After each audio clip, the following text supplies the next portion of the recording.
Se liga que está no ar mais um programa da TV Justiça que conecta você, jovem, com seus direitos e mostra quem está fazendo a diferença.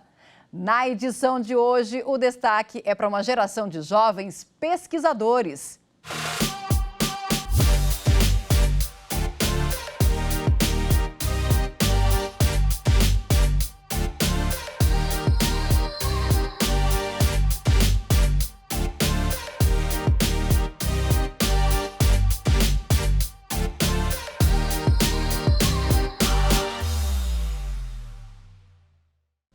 Um fruto pequeno, uma tradição rural e um jovem curioso. A união desses três fatores proporcionou a descoberta de uma solução sustentável para combater um problema de saúde pública no Brasil, a dengue. Estudando as propriedades do tucumirim, um fruto encontrado principalmente no Cerrado e na região amazônica, é que um estudante brasileiro comprovou que o óleo dessa planta é eficaz na prevenção de picadas de mosquito. E o melhor, o repelente natural, além de ser sustentável, é de baixo custo. A descoberta veio das mãos de um jovem do Maranhão. Se liga na bio do Gustavo Botega. No perfil de Gustavo Botega no Instagram, uma mostra de que a união de esforço e persistência pode ser uma combinação de sucesso. Nesta foto, o registro da maior feira internacional de ciência e engenharia nos Estados Unidos, a ICEF. O Gustavo conquistou o segundo lugar na categoria Animal Science, com o projeto do repelente sustentável. Nesta outra foto, ele e a delegação brasileira, que participou da feira com 25 estudantes. Neste outro registro, os jovens brasileiros montam um estande na feira em Dallas, no Texas. E olha esse post com os ganhadores da FEBRACE, a Feira Brasileira de Ciência, que seleciona os jovens que vão participar da premiação internacional. E o Gustavo teve mais uma prova de reconhecimento da invenção dele. Ele ganhou uma bolsa de estudos em Israel. Aqui, o Reels da família construída nas feiras de ciências do país.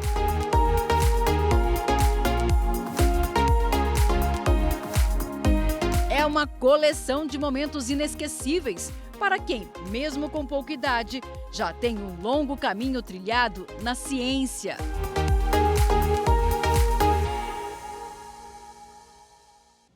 E é ele, o Gustavo Botega, que a gente chama para entrar aqui no telão do Se Liga. Oi, Gustavo, seja bem-vindo ao Se Liga. Tudo bem, agradeço demais o convite, muita satisfação poder estar participando. E para falar sobre essa oportunidade de encarar os laboratórios cedo, nós convidamos dois alunos. O Breno Vidani, que é estudante de agronomia da Universidade de Brasília e atua no grupo de conservação socioambiental coletivo Boca da Mata, e a Eduarda Nogueira, que cursa o ensino médio no Instituto Federal de Brasília. Pode colocar no telão do Se Liga esses dois? Oi, Eduarda, seja bem-vinda. Muito obrigada pela participação. Tudo bem, Breno? Seja bem-vindo também. Salve, galera. Muito obrigado pelo convite. É uma honra participar. Sendo um problema de saúde pública, qual o dever do Estado no combate à dengue? O cidadão deve receber repelente de forma gratuita? Para falar sobre o direito da saúde nessas situações, a gente vai conversar com o advogado Fabrício Reis. Vem para o telão do Se Liga, doutor Fabrício. Seja bem-vindo. Eu agradeço, Marina. É sempre uma satisfação estar aqui com vocês, participando de nosso programa. E, Gustavo, conta pra gente, você é do Maranhão e a pesquisa começou a partir de uma tradição da população rural da sua região. Conta pra gente que tradição é essa. Aqui na região maranhense, numa região chamada Bico do Papagaio, que é bem na divisa do sul do Maranhão com o norte do Tocantins, eles têm bastantes comunidades rurais que, por vezes, não têm acesso a produtos industriais, por exemplo, comprados na farmácia ou em alguma indústria. Então, eles recorrem a produtos naturais. Nesse caso, eu observei, e aí vem a curiosidade, que é inata de todo cientista, o uso do tucumirim. Eles utilizam esse fruto e passam na pele. Isso vem funcionando como um repelente para afastar os insetos. Só que era um conhecimento apenas empírico, então não havia nenhuma comprovação científica dessa eficácia, e por conta disso nós desenvolvemos a pesquisa. Muito bacana. E vem comigo agora entender como o Gustavo desenvolveu e produziu o repelente natural a partir do tucumirim. Solta o VT, diretor. Todo o fármaco foi produzido a partir de matérias-primas do próprio tucumirim, não sendo adicionado nenhum reagente possivelmente tóxico e nenhum fator que visasse maximizar os princípios, toda a eficácia é baseada apenas nos princípios ativos do próprio fruto. Para isso, no primeiro momento, nós fizemos a extração, fizemos a análise física do fruto. Cada fruto, mais de 300 amostras, foram medidas um por um, despolpadas, pesadas. Tudo isso para que nós conseguíssemos identificar qual o melhor tipo de fruto, maduro, verde, seco, e produzir o fármaco a partir desse fruto que foi considerado melhor. No caso que nós utilizamos o fruto maduro. Em seguida, nós fizemos a extração de 4 processos. E o fármaco nada mais é do que a fusão do álcool do tucumirim, nós produzimos nosso próprio álcool a partir do fruto do tucum, do óleo, do extrato alcoólico, utilizando aquele mesmo álcool, e da polpa, ou seja, 100% a partir de matérias-primas do próprio fruto. Feito esse processo, nós partimos para a produção do fármaco de fato. Foram divididos em 4 amostras com diferentes concentrações dos teores de álcool e de óleo. Feito esse processo, nós partimos para a maximização dos princípios ativos, utilizando solventes orgânicos. E por fim, os princípios ativos já tendo sido identificados, nós identificamos por cromatografia gasosa, nós partimos para a separação e produção do fármaco final. No caso, o Pharmacaule, foi o nome do fármaco, Pharma por conta do nome fármaco, e a caule devido ao nome científico do fruto, Astrocaria caule, vem de ausência de caule, um fruto que nasce direto do próprio solo. Então foi dividido no Pharmacaule Kids, com a utilização de princípios ativos um pouco menor para crianças, adulto com concentração um pouco maior, animais com concentração já bem maior, porque os animais apresentam maior resistência, e o antipragas, que vai atuar como um inseticida e como um larvicida com princípio ativo diferente, no caso foi a cipermetrina. Gustavo, toda essa história começou porque você participava, na verdade, né, de um projeto chamado Cientista Aprendiz. Como que você descobriu esse projeto? Qual foi a relevância dele para a sua vida acadêmica? Eu sou muito grato ao Projeto Cientista Aprendiz. Ele é um projeto da Universidade Estadual da região Tocantins do Maranhão, a UEMA-Sul, que leva alunos da educação básica, do ensino médio e ensino fundamental para dentro dos laboratórios. Eu sempre tive essa curiosidade, essa vontade de conhecer, de desenvolver projetos e poder contribuir com a comunidade. E um professor, a partir dessa curiosidade minha, me indicou esse projeto, o Cientista Aprendiz da UEMA-Sul, e aí eu tive a oportunidade de ir lá poder ter esse primeiro contato com o laboratório, que se tornou minha segunda casa, foi onde eu passei grande parte dos últimos anos, e encontrar algo que realmente deixa muito feliz, uma vocação. Eu já não me vejo mais fora desse ramo científico, e isso foi muito importante para a minha carreira, tanto como pesquisador, tanto quanto cidadão. E não foi desafiador, assim, você ainda está no ensino médio e se envolver num laboratório com provavelmente professores aí já do ensino superior? Como é que foi esse momento desse encontro, né, do ensino médio, já antecipando aí os passos aí para a sua carreira profissional?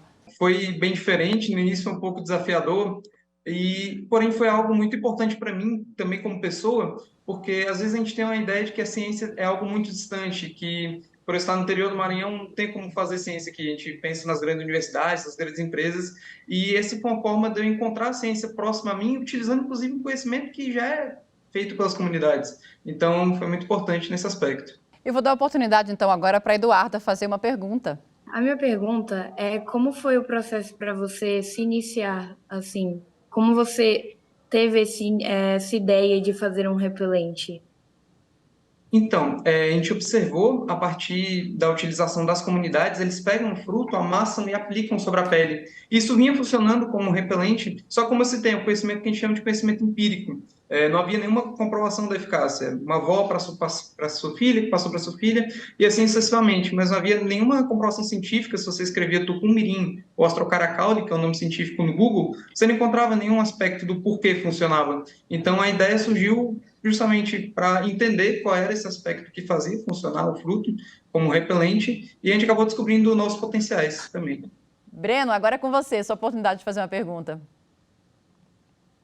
Então, tendo em vista a importância das populações tradicionais para a conservação do cerrado, consequentemente para a população brasileira, inserir os povos tradicionais na cadeia produtiva do repelente poderia auxiliar no desenvolvimento socioeconômico regional para produzir o repelente? Então, justamente a questão da importância das comunidades é de extrema relevância. Eu sempre bato bastante nessa tecla durante minhas apresentações, quando eu estou falando sobre o projeto, porque apesar de eu ter desenvolvido o repelente, de eu ter desenvolvido o fármaco, é um conhecimento que já vinha sido utilizado pelas comunidades tradicionais.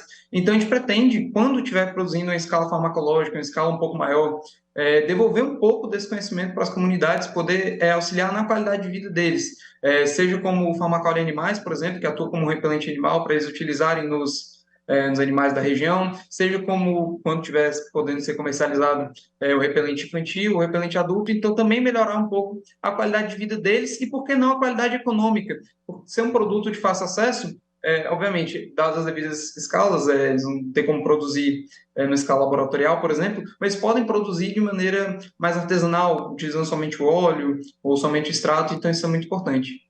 Gustavo, eu imagino que você tenha também feito testes da eficácia contra esse mosquito Aedes aegypti, que é aí um problema de saúde para todo o país, e imagino que também no Maranhão, né?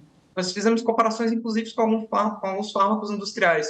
E todas as nossas amostras, com diferentes concentrações, seja de álcool do fruto, seja do óleo do fruto, apresentaram resultados superiores a 90% de eficácia como repelente. E isso, inclusive, comparando com os repelentes industriais. Enquanto o repelente industrial apresenta cerca de 25% a 30% de princípios ativos, nossa melhor amostra apresentou 86,9%, razão pela qual ela funciona tão bem, inclusive contra o Aedes aegypti, que ainda é um problema de saúde pública. Inclusive, eu sempre conto essa história que eu acho bem engraçada. Eu estava apresentando o projeto numa feira, e era para uma menina mais jovem, para uma criança, e eu comentei que a dengue ainda era um problema de saúde pública. Ela falou, não, mas dengue é algo tão 2015, já passou. Eu fico, não, ainda tem bastante, ainda existe.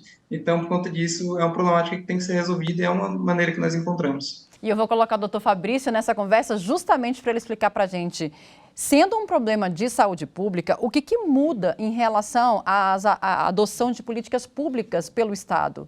Então, pessoal, o SUS ele tem essa obrigação e tem como seus pilares fundamentais justamente essa integridade do tratamento, né? Que seja disponibilizado várias políticas públicas afirmativas que busquem o bem-estar e a saúde da população, né? E a saúde aqui é um conceito, eu falo de um conceito muito mais amplo, né? Que não é apenas a falta de doença, a saúde, ela é assim um bem-estar, né? É um bem viver, né? Então, por exemplo, uma situação em que temos uma epidemia de dengue, de zika vírus, com esses problemas da proliferação de mosquitos, um produto como esse que o Gustavo produziu, ele pode trazer de fato esse bem-estar e até mesmo uma segurança, né, Gustavo, para toda a população, né? Segurança de prevenção de doenças. Então, o Estado e o SUS teriam, então, essa necessidade, essa possibilidade dessa atuação de criar políticas públicas específicas para suprir necessidades locais, regionais, né? Então, por exemplo, durante o surto de Zika vírus que nós tivemos lá por volta de 2018, em alguns municípios, alguns estados, foram criadas políticas públicas justamente de oferta de repelente para a população de baixa renda, que visa justamente isso, que essas populações que às vezes não têm uma condição de ter acesso a certos produtos, seja por uma questão de falta de capacidade financeira, ou até mesmo de acesso. Não é todo lugar que se tem uma farmácia tão perto assim, a depender do município, né? Então, isso aí é uma questão de promoção, de fato, desse bem-estar da saúde pública pelo Estado. E, Gustavo, o tucumirim também é eficaz não só no combate ao mosquito Aedes aegypti como um repelente. Quais são as outras características aí e funcionalidades desse óleo que você descobriu? Nosso fármaco, quando foi feita a identificação dos princípios ativos, que são as substâncias que fazem ele atuar, seja como repelente, nós identificamos a atuação da cipermetrina, que é uma molécula, que é uma substância que auxilia na questão da mortalidade das larvas e dos insetos. Então, nós conseguimos produzir a partir dele um inseticida e um larvicida também de baixo custo, também utilizando matérias-primas advindas do próprio fruto. Então, a gente consegue fazer esse controle dessas arboviroses, como o dengue, por exemplo, em todos os estágios da vida do inseto, seja matando ele como uma larva, seja esterilizando como uma larva, também foi outra propriedade que nós descobrimos, além de matar como inseto e, claro, repelir. Excelente. Vamos fazer agora um breve intervalo e a gente já volta.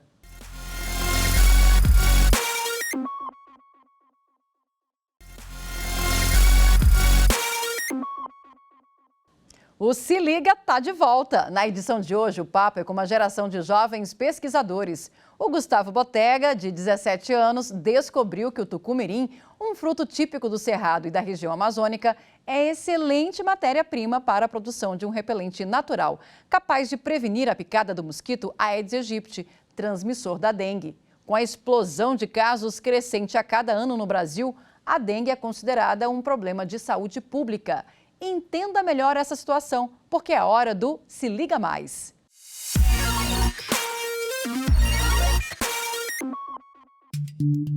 Em 2022, o Brasil bateu o recorde de mortes pela dengue.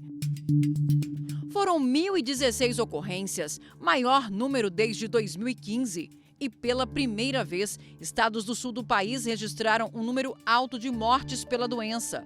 O quantitativo cresceu em 400% em relação a 2021.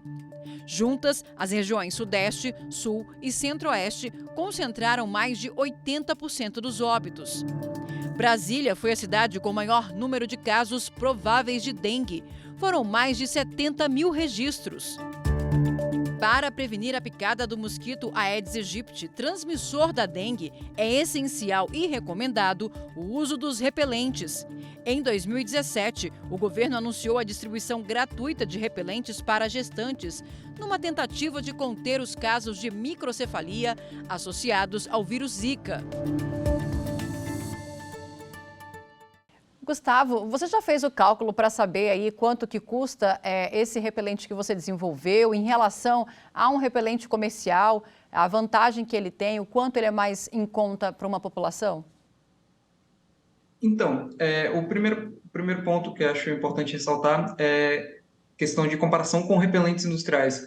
Enquanto os repelentes industriais, alguns chegam a custar 20, 30 reais um frasco apenas, o nosso repelente, o Pharmacaule, a partir de fruto do tucum, é estimado de R$ 4,00 o preço de produção. Então, se torna uma alternativa mais em conta para a população e algo fácil de ser produzido. Obviamente, não com as mesmas técnicas feitas em um laboratório, mas é algo que a população que já utiliza de maneira empírica pode continuar utilizando de maneira um pouco mais segura, um pouco mais eficaz. E eu vou perguntar para o doutor Fabrício agora. Doutor Fabrício, o cidadão que está aí numa região que existe um surto de dengue, por exemplo, ele tem direito a receber o repelente de forma gratuita pelo Sistema Único de Saúde? Então, eu entendo que sim, mas isso vai depender de cada situação pontual, infelizmente, né? Como disse na outra pergunta, é uma questão de política pública que ali a Secretaria de Saúde, o município, vai implementar. Então, caso algum cidadão de alguma cidade interiorana, de algum município, esteja numa situação e vivendo ali numa realidade de um surto, por exemplo, de dengue, uma infestação de mosquitos, e não tenha essa primeira atuação do Estado, então é importante que a população se organize para poder demonstrar essa necessidade para o gestor, né, para que seja implementado essa política pública, para que seja oportunizado esse tipo de prevenção, né, para a população. Então, direitos sim eles têm, mas a implementação desse direito que de fato vai depender um pouquinho de cada situação, de cada região, né? Eu vou dar agora a oportunidade novamente para a Eduarda fazer sua pergunta. A minha pergunta vai para o Gustavo. Eu fiquei bastante curiosa no quesito de como se inicia um programa de iniciação científica. Então, várias escolas, principalmente na educação básica, principalmente institutos federais de pesquisa, fazem bastante. Na própria escola você pode ter acesso a algum professor que você chega com a ideia e ele acredita que vai ter esse manejo para saber como te orientar, como fornecer as melhores opções para você continuar com essa pesquisa, mas também pode ocorrer de fazer por fora. Tem bastante interesse nessa área, na minha cidade tem uma universidade federal ou uma universidade privada. Você encontra algum professor dessa universidade, manda um e-mail, uma mensagem. Eu vou agora passar também a oportunidade para o Breno. Eu gostaria de saber como o ensino e pesquisa integrado à educação ambiental pode auxiliar na conservação de unidades de conservação. Olha, excelente questão. Eu acredito que quando você, enquanto jovem pesquisador, também tem essa preocupação com o meio ambiente, enquanto você, orientador, consegue passar isso para o seu jovem, para o seu orientando, consegue desenvolver isso nas suas pesquisas, a gente está criando algo cultural. Então, você está investindo em um jovem que já é consciente em relação ao meio ambiental, em relação à sustentabilidade, você está também desenvolvendo um adulto no futuro que também vai ter essa consciência. Então, isso é muito importante e assim a gente consegue estar alterando esse fator cultural e melhorando assim, o desenvolvimento tanto do país nesse meio ambiental, por que não do mundo também, né? E Gustavo, me explica uma coisa, você acredita que é possível usar a sua pesquisa de forma comercial e já pensou, por exemplo, em patentear a ideia do óleo do tucumirim como um repelente? Sim, é um próximo passo que a gente quer estar desenvolvendo. O próximo passo imediato, na verdade, da pesquisa é justamente o desenvolvimento dessa patente. O artigo da pesquisa já foi publicado em alguns jornais e algumas revistas científicas, mas eu pretendo estar, sim, patenteando, e por que não produzir numa escala farmacológica? O tucum-mirim, ele é uma matéria-prima abundante, tanto nessa região de Cerrado, tanto na região amazônica, então acredito que a gente consiga estar desenvolvendo esse fármaco, novamente, de baixo custo, de fácil acesso, e sem estar tendo tantos malefícios para o meio ambiente. Vou falar agora com o Dr. Fabrício novamente. Dr. Fabrício, a gente sabe que nós tivemos alguns casos, infelizmente, vários casos de crianças que nasceram com microcefalia em decorrência do Zika vírus. Essas crianças hoje têm direito a uma pensão que é paga pelo governo, não é isso? De fato, nós temos essa possibilidade de um benefício, mas ele tem algumas limitações. O ideal é que fosse uma coisa um pouco mais disseminada, que fosse um pouco mais acessível, né? Porque os requisitos que são exigidos para essas crianças, eles são bem específicos, principalmente a questão da idade, né, da data de nascimento. Então, quem tem direito a esse benefício, né, são as crianças que nasceram entre janeiro de 2015 e dezembro de 2018, que foi aquela época que a gente teve uma grande epidemia, de poder dizer assim, né, uma grande epidemia de Zika vírus aqui no Brasil, que foi uma coisa endêmica, que tivemos diversos casos, né? Na época já teve diversas repercussões sociais e muitas consequências negativas, tanto na questão familiar, social, e é claro que essas consequências elas persistem, né? Então esse benefício, eu entendo que ele visa então mitigar, diminuir um pouquinho as consequências, né, dessa situação que se tornou tão grande na época. Então, mas tem outro lado também que o Zika vírus continua aqui no Brasil, né? Não foi só aquela época. Então, tem outras crianças que também, infelizmente, nasceram com essa condição, que tiveram aí uma contaminação durante a gestação e que, a depender de quando nasceu, né, se for posterior a 2018, né, começo em 2019, já não teria direito a esse benefício. Então, é uma coisa que poderia, inclusive, ser um pouco mais abrangida, ser um pouquinho mais ampliada, até para ser mais justa, inclusive, né, e mais acessível à população que de fato precisa. E, Gustavo, os planos param por aqui? Como é que você está pensando aí agora em produzir outros estudos, pesquisas? Quais são os seus próximos passos? Parar, eu acredito que nunca mais eu vou parar. A relação de pesquisa científica comigo foi algo muito forte.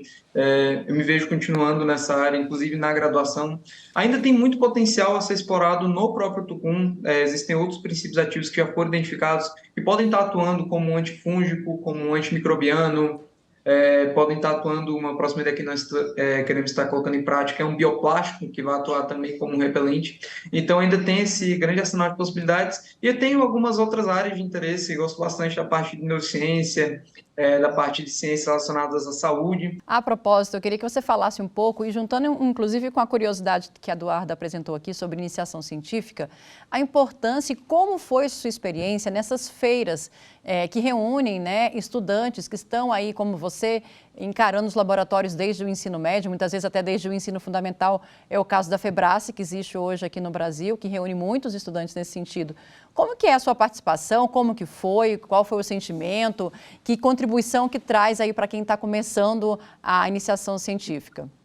Então, as feiras de ciências são apaixonantes. Assim, eu sou suspeito para falar porque fui criado nesse meio, mas é algo apaixonante. Você conhece novas pessoas, você conhece novas culturas, você sempre volta para a sua cidade com a cabeça muito cheia de ideias, com novas experiências.